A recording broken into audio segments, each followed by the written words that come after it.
where Karula was, we've got Shadow and Tingana mating. It is a hugely difficult area for us to move about in. Where are they? There they are. Sleeping flat. I don't know if it's Shadow. I think it's Shadow. How's your... I know it's not going to be fantastic, but can you just see the spots through there? I'm going to move in a moment.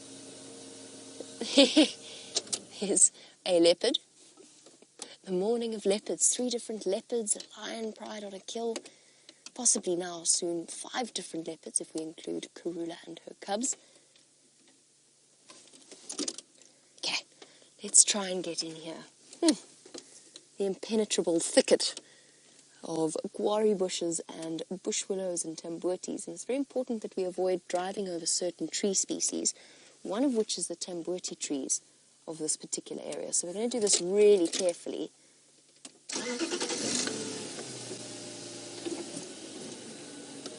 Hello, leopards. What a lovely surprise. What an amazing morning. Okay, what's going to be best? There's a big fallen log there, and there's a big fallen log there, and there's a big fallen log there.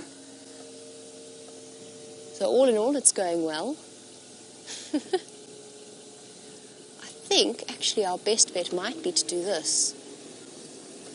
You ready for this, Bebop? You're excited? I'm excited too.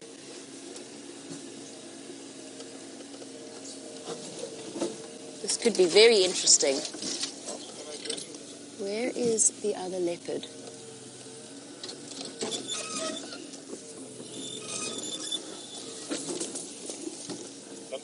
There she is. All right, everybody hold on to your hats. And other parts of you. As we go through the guari thickets.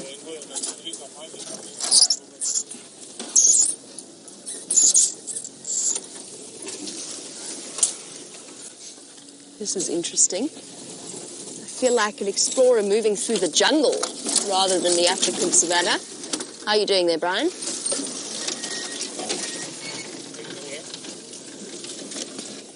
Me and my bright ideas.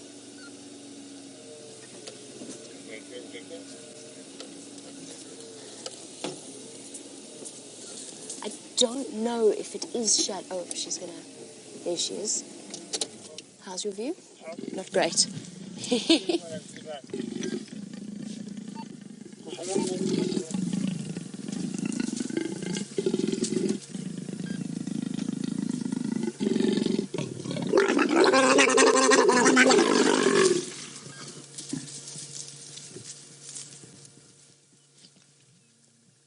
Those are the awesome sound effects that we've been looking for. Look at Tingana. Isn't he magnificent?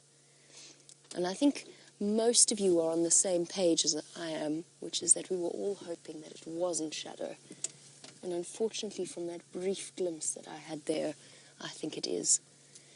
And we don't know for absolute certain that she has lost her little cub, the little female that we've seen only briefly over the last few months, just a month younger than Karula's 2 cubs. It is a very, very sad situation if she has.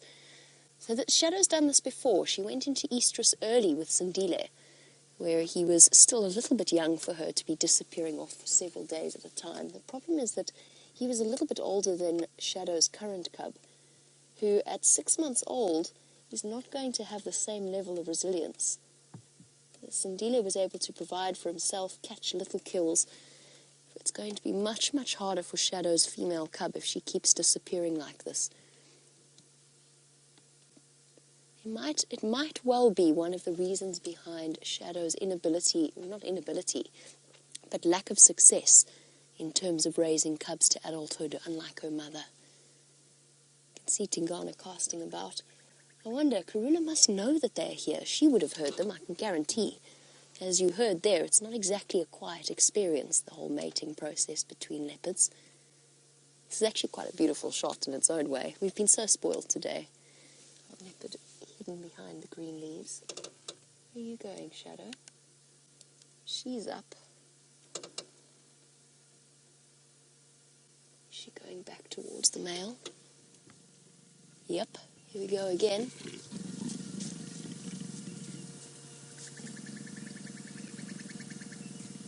What might be the trickiest area? There is nothing quite like the spectacle that is leopard's mating as the female does her dance of seduction around him. And as is usual with Tingana, he seems relatively, what would we say, not disinterested, but resigned, I think perhaps is the correct way to describe it. Listen to the sound she's making.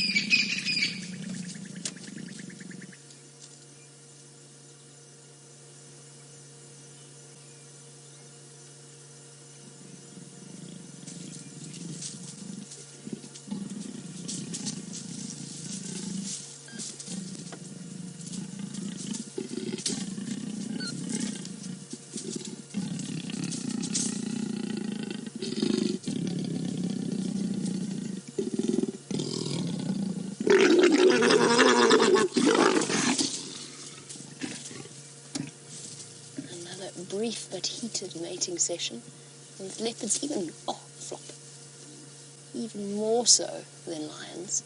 It is on such a regular basis. It's almost basically 2 minutes, every 2 minutes, particularly on a coolish morning like this morning before the temperature starts to go up and they're too tired to continue that way. I'm really hoping they decide to take this little adventure outside of this particular spot, because at the moment it's very, very difficult. We've just got flashes of spots in amongst the trees, which is beautiful in its own way, but definitely not the clearest view.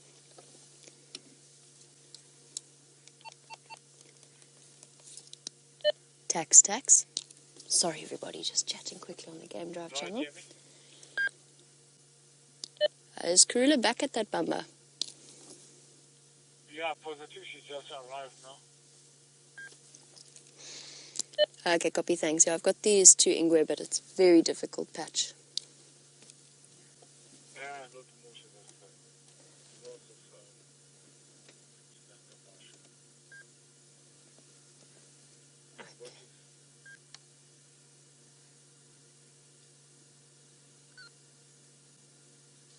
And off she goes.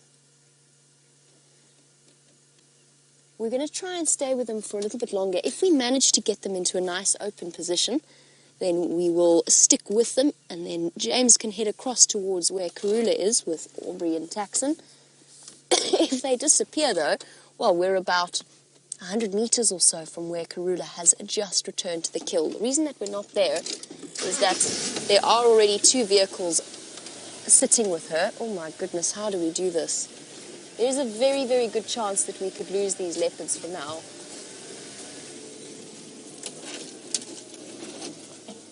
In fact, it might have just happened. Okay, we'll try this side. So as I said, we're playing a very delicate game here. Not playing a delicate game, but we are being very, very careful as we move around here. So driving over the guarri bushes, which are bush encroacher species, the ones that we've gone through here, that's fine. They are encroachers. There's lots of them, and they are very springy, as they've just demonstrated. The tambuerties, on the other hand, are trees that I'm going to be very, very careful, and I'll show you a tambuerty when I see one. So far, we're okay. And our leopard looks like she's moved out further into the open.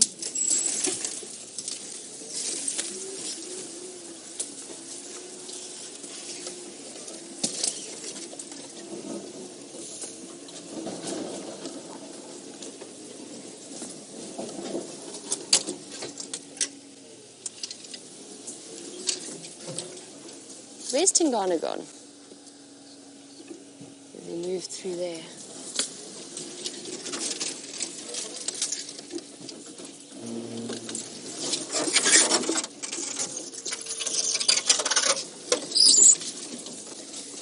And while we...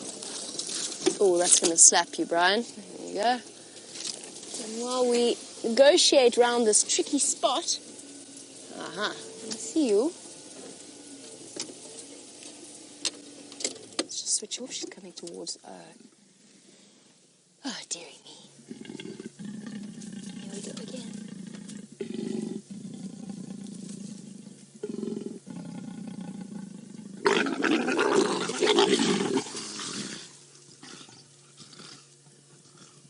There we go. More amazing sound effects. Micah was wondering, while she watches in Hawaii, how it is that the leopards make that interesting sound. Well, most of the sound effects there are from the male, and it's a very peculiar sound. You'll hear it with the male lions as well. It's almost a whining sound, and all of the fierce growling and roaring that make them sound like this is the most... Oh! She's still cross with him. And of course, the reason that she does that is because it's painful for her, so she turns around and reacts angrily at him. He's got a barbed penis, which is a way of inducing ovulation, making sure that she only ovulates and falls pregnant, or doesn't waste an estrus cycle, essentially. So as a solitary animal, there's no guarantee that when a female leopard comes into estrus, she'll find a male. So by making sure that she only actually physically ovulates after mating, make sure that she doesn't waste any of her precious eggs. Also gives a chance for a bigger and better male to come along, although she'd be hard-pressed to find a better-looking male than Tingana. Is any station with Karula at this stage? Yeah, positive. 3 more of us here. Myself, Aubrey, and Efron. Okay, copy. Can I go on standby 1 there? But there's no rush text, so we can just keep me posted for space there. And one of me or Jack will come in there. There's really no rush at all, just keep me posted. And off they go into the distance. Okay, it is going to be very difficult for us to follow them. At one point we are going to have to give up. But we'll keep trying for now, otherwise we'll have a chance to head across. And oh my goodness, there's just so many things happening this morning. This is going to hurt. I don't think I really want to do this. No, I really don't want to do this, but I don't see any alternative. Put my sleeve up over it.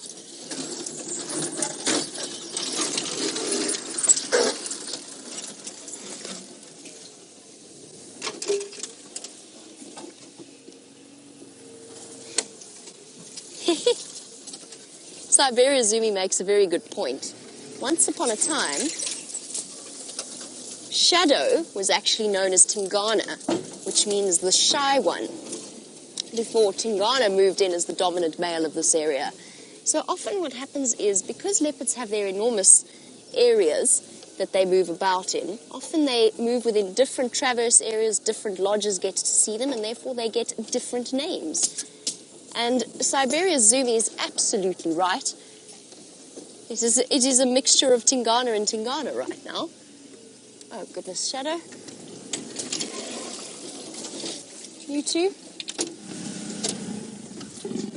I will get us a good spot, I promise.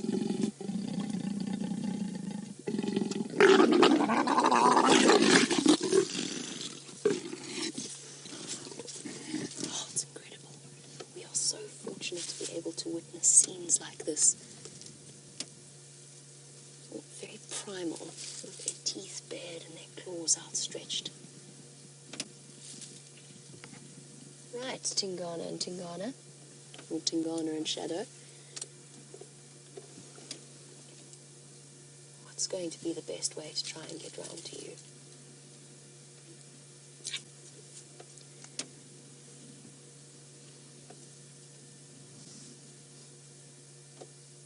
Alright, well it does seem as though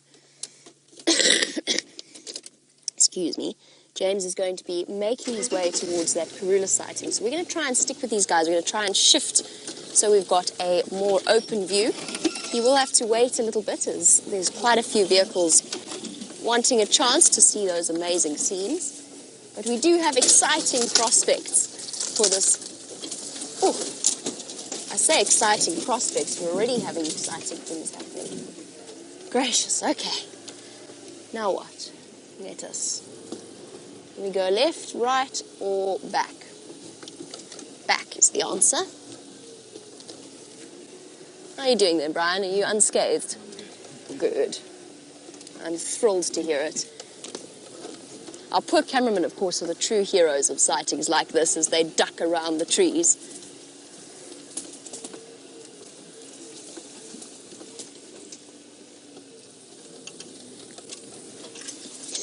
I'm with James Richard on this. I'm hoping that Tingana, as James puts it, hasn't realized that Karula has breakfast ready and waiting for him, since James is absolutely spot on, in that mating for leopards is very hungry work, and I'm sure that Karula would prefer to keep her kill to herself and her cubs. How's your view there, Brian? Oh, let me go forward a bit. It's Shadow. It's definitely Shadow. That's definitely Shadow. Oh dear. Hey girl.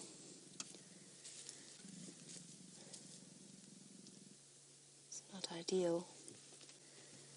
We're all keeping our fingers crossed that Shadow's managed to keep her cub.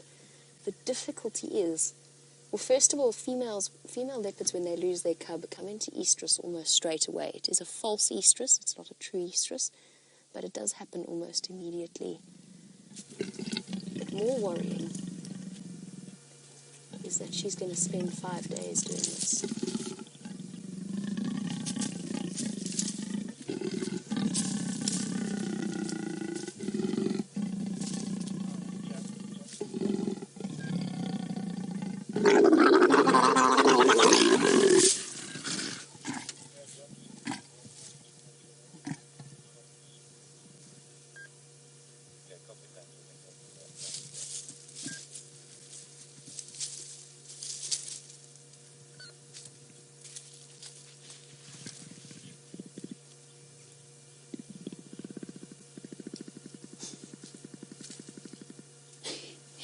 Some residual growling, like a sort of a Harley Davidson engine being slowly turning over. Hey, gorgeous boy. Right.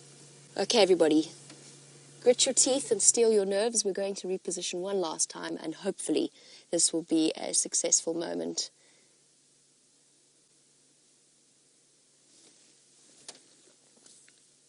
I think the best thing to do here, since we do have mating leopards, is for James to make his way towards Karula and the cubs. We'll have a chance this afternoon to go and see them. I just want to go see them. Been looking forward to watching them clamber over that tree. All right, one more reposition. We have got some incredible scenes here. I can't believe I'm having to choose between a female leopard with cubs in a tree and mating leopards. It's ridiculous. This is starting to get ridiculous, Brian. Hello, girl.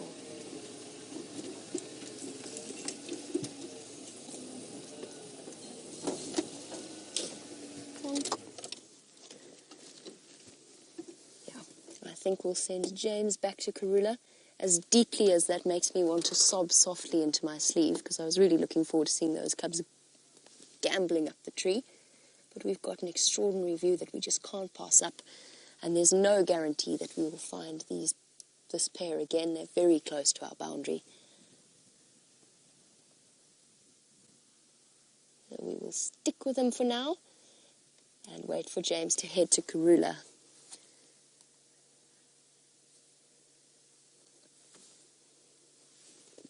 Well, one of the things that we've seen over the last few weeks has been the way in which aggressive incidents with the big cats escalate. I'm talking, of course, in terms of our lions and the scraps that they've had with the females and the males. But Jason was wondering if a leopard scuffle like this could escalate into a serious fight. It's very rare, but it can happen. So what sometimes happens with animals is they get, and people, I guess, it triggers that survival instinct, and they live so on the edge of their instincts that sometimes the instincts get a bit mixed up. It's one of the reasons why the Birmingham boys killed a couple of females when they first took over, with that testosterone-driven aggression that they were demonstrating, and was all part of their successful takeover. It spilled over into their interactions with other creatures as well, and it's possible to have that happen with leopards. I've never seen it in a major way. What sometimes happens, which we have seen happen before, is leopards get their dew claws or their claws stuck in the skin of each other. And then it escalates slightly because now, for example, if the female's trapped or the male's trapped, they get very, very cross and uncomfortable. They blame the other leopard for it, and the other leopard gets defensive. So it's not uncommon to see leopards walk away from a mating session of about 5 days with cuts and rips and a bit of a limp maybe every now and again, and definitely looking ever so slightly the worse for the wear for their amorous encounters. No leopard comes out unscathed, certainly.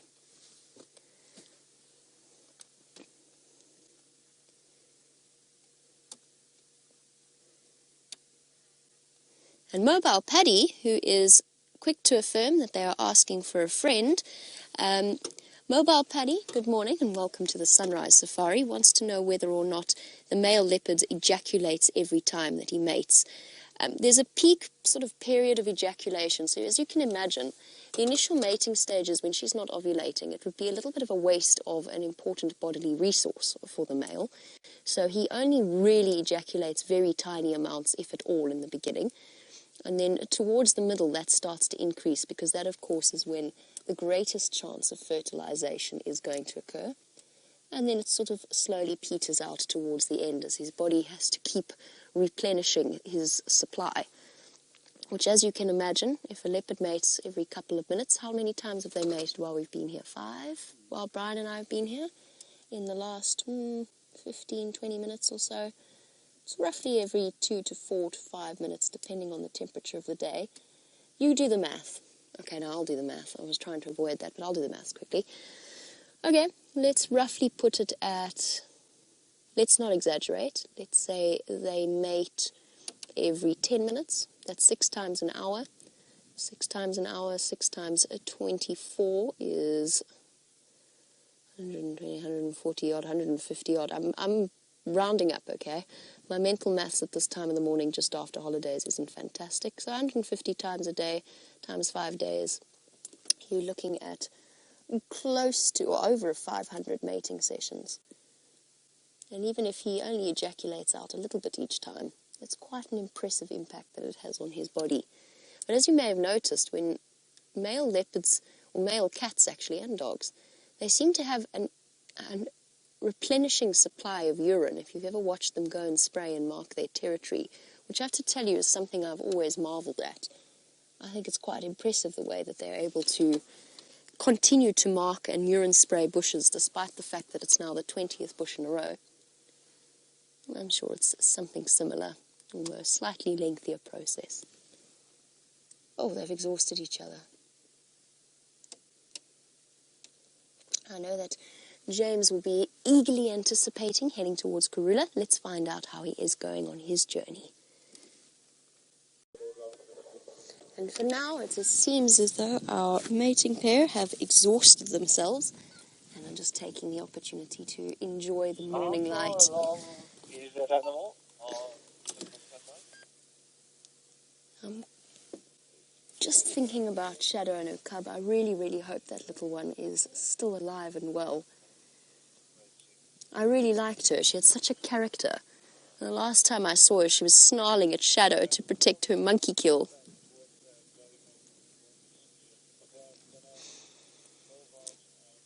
It's possible, Maxine. Leopard desses do this. So Maxine's question is it possible she's mating to protect her cub, to distract a male? Now, of course, this is Tingana, who is dominant in this area, and he would be one of the potential fathers, but female leopards are known for their promiscuity, so to speak, as a way of protecting the livelihoods of their cubs, and they do demonstrate false estrus after they've had cubs. I know that there are reports and articles of leopards mating almost straight after giving birth, and we've also seen the lionesses do it relatively recently. So obviously the hormones, the lactation hormones and so on plays a role, but it's usually straight after the birth of the cub, not 6 months into their lives. And I think it's more likely that, oh, there we go again.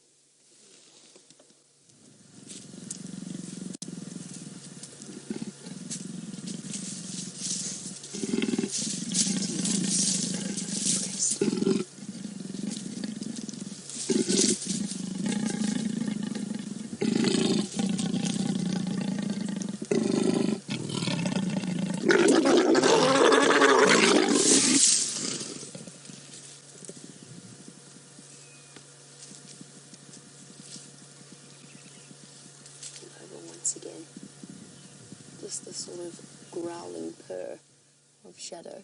And they keep deciding that the guarri bushes will give them some privacy,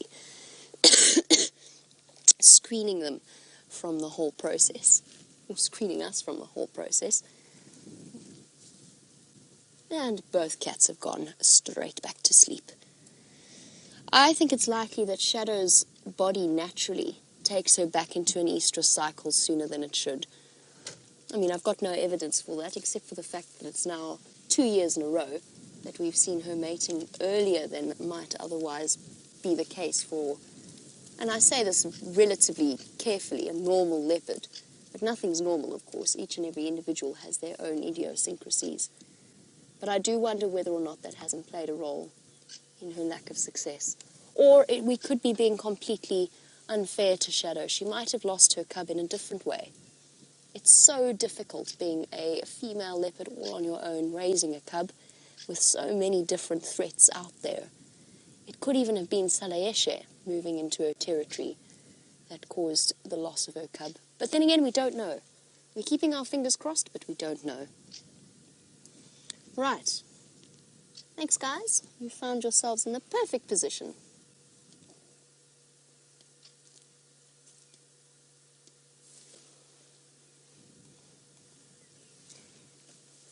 And before we reposition, let's quickly answer Micah's question.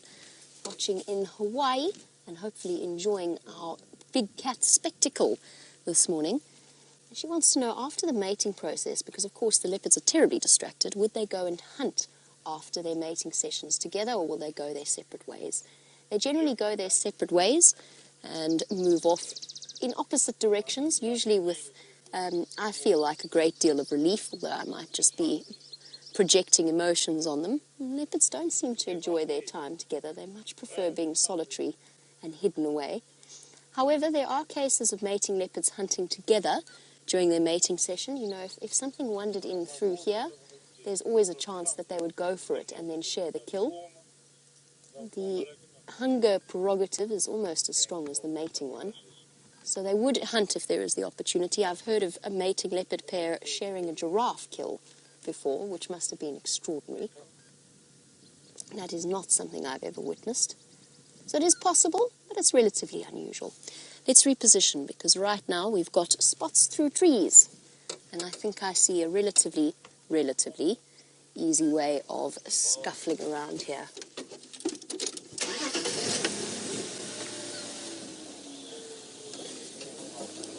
By the way, talking about tambuti trees, those two little trees in front of me are tiny baby tambutis. So those are the sort of things that we're avoiding whenever we're off-roading. Okay. Standing by. Hi, Jamie. I was driving along the fire break. It was a temple. Which side you are to Sugarman? Orbs, we're basically halfway between Triple M and Zoe's, probably more towards, a little bit closer to Zoe's.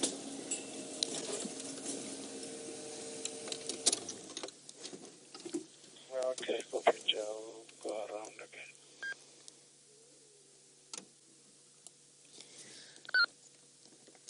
I've got your audio. Keep coming a bit further to the east of where you are. And you should see my tracks going off the road to the north from there.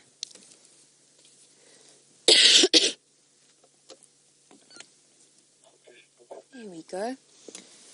Isn't that beautiful? A lovely Shadow and Tingana, and giving us a really incredible view of the comparison in size between a male and a female leopard. It's not something we always get to see, but the sexual dimorphism is actually enormous.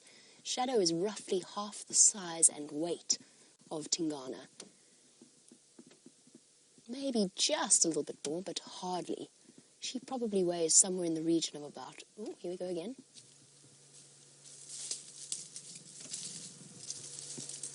Tingana's adopting the if I don't move and pretend I'm asleep, she'll forget about it approach. She's going to mate with him one more time.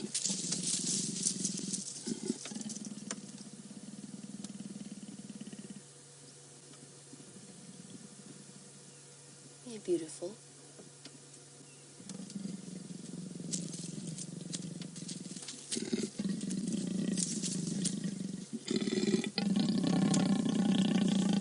He's trying to pretend she's not there, but we know the female.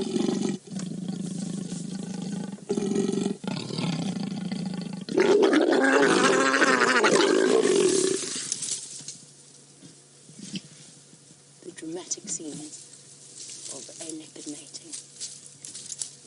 Alright, well it is spots galore, so while our leopards sleep off their activities, let's jump on board with James and see whether or not he's got more spots to show you. Their aunt is currently consorting with the father, potentially, of Karula's cubs, as James said. It is a small world in leopard families and leopard genetics. I do have to move from where we are now because poor Aubrey hasn't got a view. I'm just going to wait for them to mate. And then we'll shift around so that we don't ruin the sound. Okay, we can. Let's move quickly.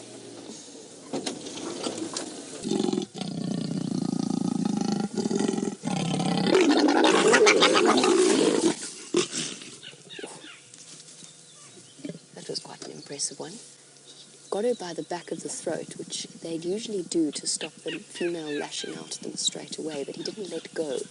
So he actually dragged her back with him when he pulled away from her. And then rolling onto her back, as all big cats do. It's part of what's known as the lordosis reflex, which she's given us a clear demonstration of.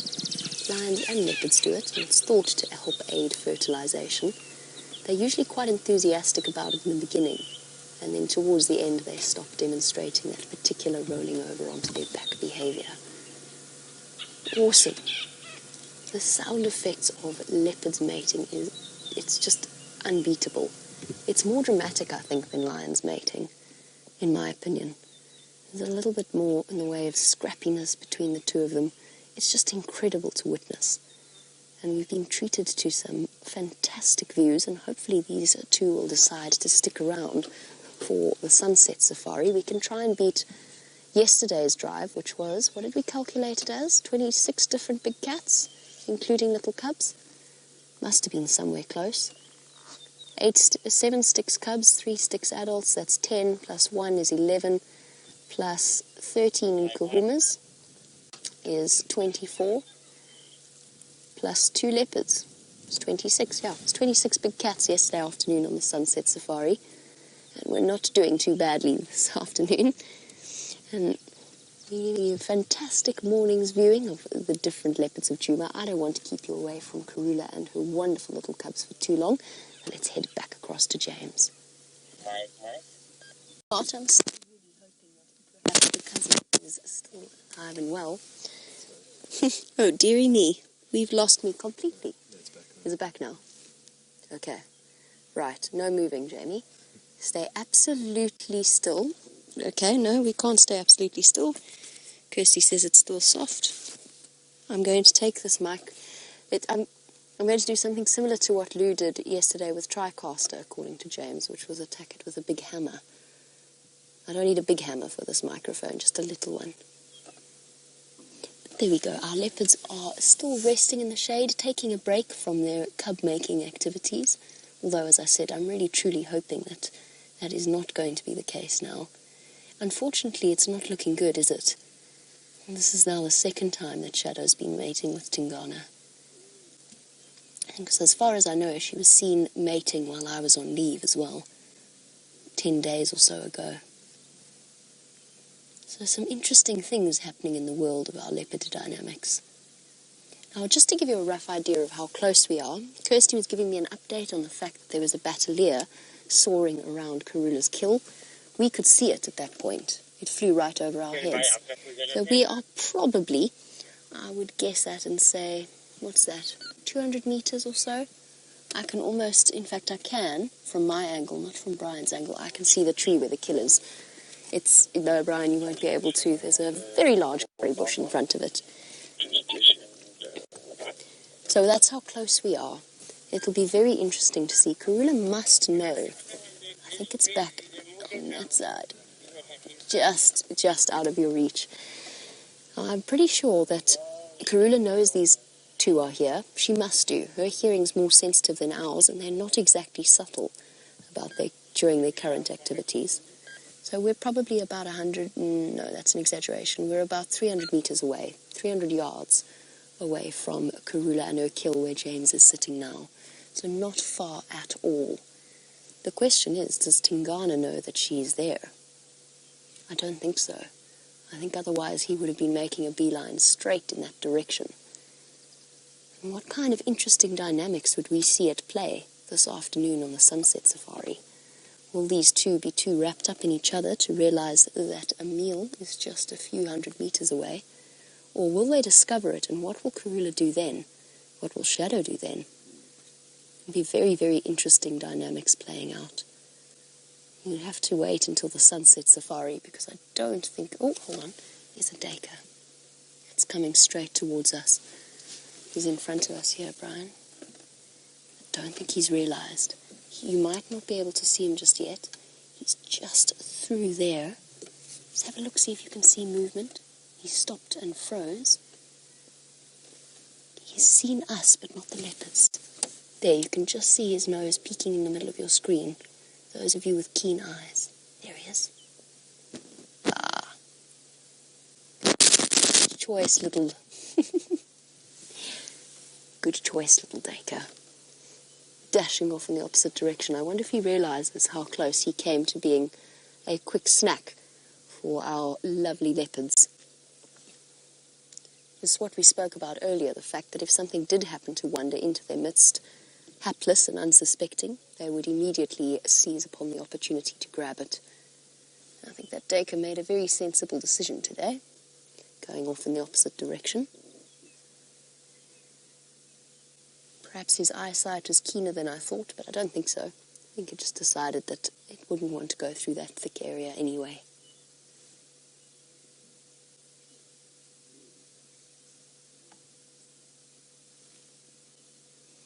And now as the temperature starts to heat up, the frequency of their mating has slowed down, and they haven't mated since we last saw them a couple of minutes ago. I think that things are dying down for now. The sunny and warm weather has the effect of dampening their romantic mood.